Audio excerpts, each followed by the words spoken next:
Olá amigos, Vanusa Mendes, trazendo mais dicas de direito previdenciário e eu vou falar com você um pouquinho sobre benefício por incapacidade quando o cliente te procura antes de um indeferimento, que seria o ideal. É o cliente perceber que cada vez mais ele precisa de um técnico que analise aquela documentação, que veja o cabimento, né? Não basta ele estar apenas incapaz para a atividade habitual, mas temos que ver se ele tem qualidade de segurado, se preencheu carência, e tudo isso é muito melhor de ser feito antes do cliente buscar o INSS sozinho, que eu costumo brincar que é Davi contra Golias, né? Nós estamos assistindo aí de camarote toda a defasagem, é o melhor, um termo mais bonitinho que eu poderia usar para me referir ao que está acontecendo com o INSS. Pois bem, aquele cliente que te procura, primeira coisa que nós fazemos sempre, extrair o CNIS, Cadastro Nacional de Informação Social.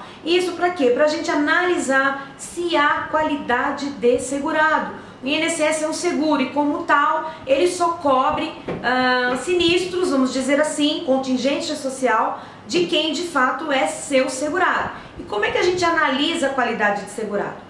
De posse do CNIS, lá conferindo com o artigo 15 da Lei 8.213 e com o artigo 13 do Decreto-Lei 3.048.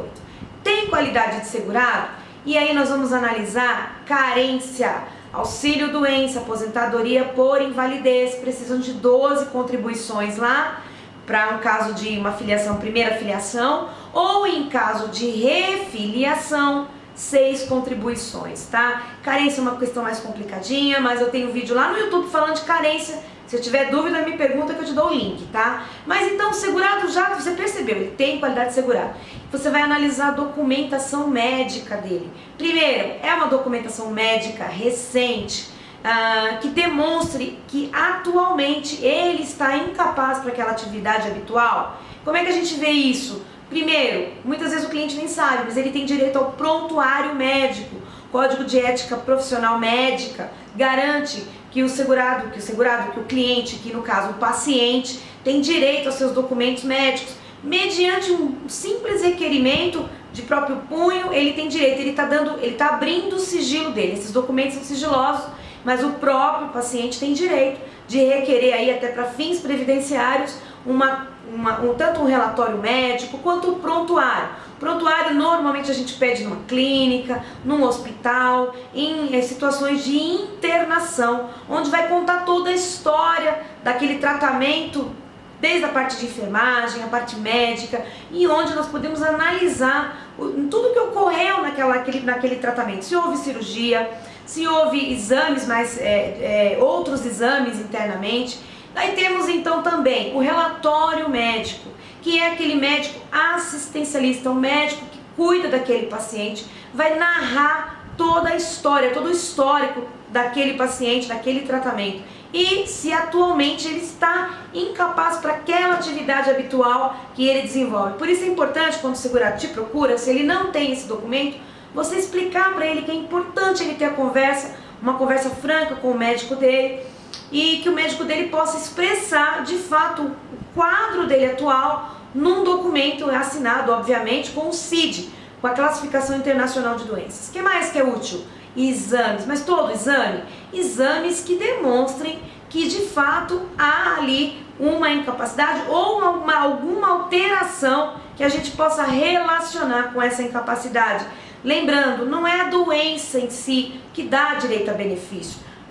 As pessoas às vezes confundem, pensam que, por exemplo, tem câncer, tá, mas ele está incapaz para aquela atividade. É bem verdade que há doenças que são altamente incapacitantes do ponto de vista psicológico, mas para a gente conseguir um benefício a gente tem que ser razoável. Para a gente conseguir um benefício para o cliente, a gente tem que provar a ligação dessa incapacidade gerada por essa doença com aquela atividade que aquele segurado desenvolve.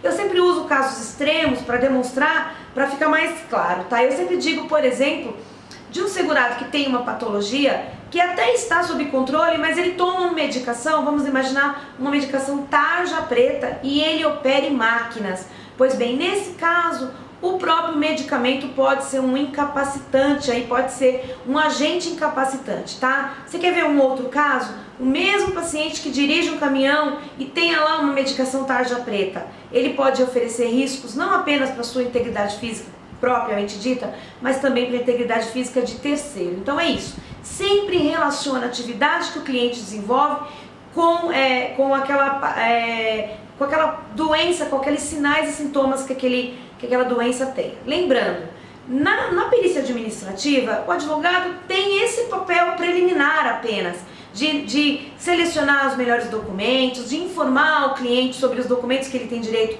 junto ao médico, junto à instituição hospitalar, mas ele não tem um papel efetivo na própria perícia, tá? Há advogados que dizem que acompanham o cliente nas perícias. Eu vou te dizer uma coisa, se você estiver advogando daqui a um tempo, e se Deus quiser com muito cliente, você vai ver que é totalmente inviável acompanhar cliente à perícia médica, tá? Essa é uma opinião minha, eu respeito quem pensa contrário, mesmo porque o perito médico, no site do INSS, tem direito, é ele quem vai dizer se você pode ou não acompanhar o paciente. E vamos pensar uma coisa, nós somos técnicos em medicina? Não sei você, eu não sou. Então, não há, na minha experiência aí, são 10 anos, entendo que não é o momento do advogado atuar. Fez toda essa parte preliminar, aguarda o resultado da perícia para tomar a decisão se vai ajuizar uma ação de concessão, de restabelecimento.